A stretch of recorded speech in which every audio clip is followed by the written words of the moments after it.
Good evening, church family. I hope that you have had a blessed day today. Maybe you've had a chance to spend time with family and friends, or maybe you just spent some quiet moments by yourself today.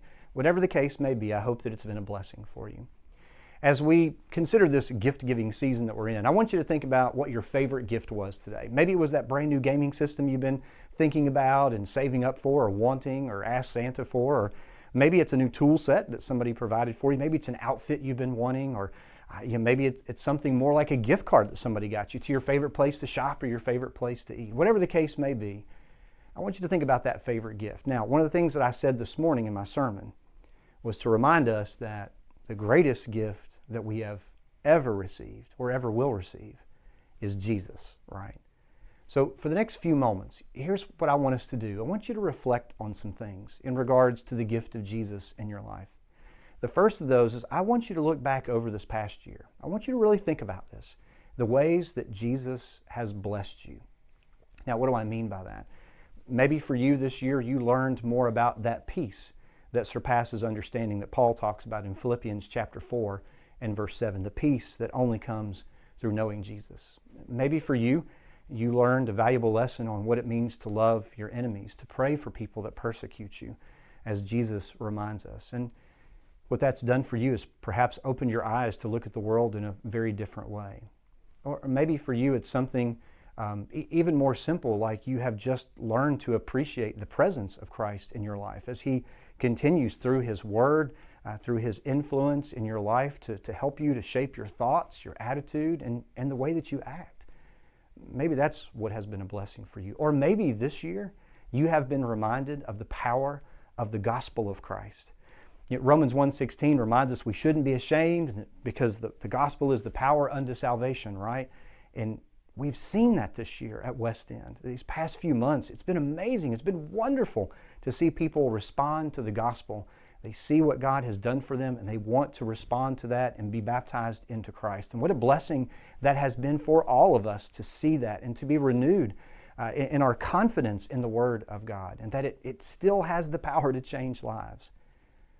As we think about how Jesus has blessed us over this past year, the next thing I want you to reflect on is how Jesus is going to bless you this year. And one of the things that I want to do is challenge you with our sermon series this next year on Sunday mornings. So what I'm going to be doing is preaching through the New Testament on Sunday mornings. We're going to have a reading schedule. Many of you loved what we did over the summer when we read through the Gospels, and so we're going to do that all the way through the year 2023. We are going to read through the New Testament. And what I'm going to do is I'll send out a link like I did Monday through Friday with a chapter reading for the day, and you'll just be able to click on that and read it. I also have some paper copies if you want, so you can kind of check that off. Some people like to do that. That's kind of how they like to do it. So I'll have both of those available for you. But the reason that I'm doing that this year is I want us to remain connected to the Word of God. I want us to continue to allow Jesus to bless our lives as we see His Word unfold in Matthew through Revelation, and challenge us in the way that we're living our lives, to challenge us to see what He wants, how He wants us to live, and how we need to respond to people around us. The theme verse this year is going to be John 20, 30, and 31. And I'll remind you there, John tells us there are a lot of things that weren't recorded, but the things that are recorded are there so that we might believe, and in believing we might have life in His name. I want us to learn how to live again this year as we see all those wonderful things unfold in the Word of God. So I challenge you this year that perhaps one of the ways that Jesus will be able to bless your life is that you're going to dig into His Word as we work through the New Testament together. And as I finish up tonight, the other thing I want you to do is I want you to reflect on how you can share the blessing of Jesus. We've talked a lot about this past year. We've encouraged people. In fact, the initiative for this next year is going to be Go Share. I'm so excited about that. And you're going to hear more about that from the elders on January the 1st. But I want you to think about the blessing that Jesus is to you and the fact that we shouldn't keep that to ourselves, right? He wants us to go and to share this wonderful message with the people around us. So how will you do that this year? I want you to pray about the opportunities, people around you that need to know Jesus, that you can share Him with. And maybe think of ways that you can do that. You can connect with those people and look for opportunities, the opportunities that God is going to supply you. Now, as we finish up tonight, I want to tell you about a couple of things in regards to the reading through the New Testament.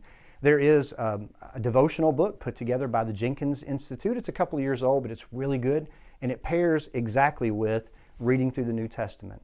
I'm going to provide a link here in the video, and I'm also going to send out an email. I'll send out a remind link where you can purchase that if you'd like to. There are lots of devotionals throughout the year that are written by very faithful men that will challenge you and encourage you and help you make some application of those things that we're reading about along the way. But I'll leave that down in the notes below and make sure that you have access to that so that you can order that if you'd like to and make sure you have it in time.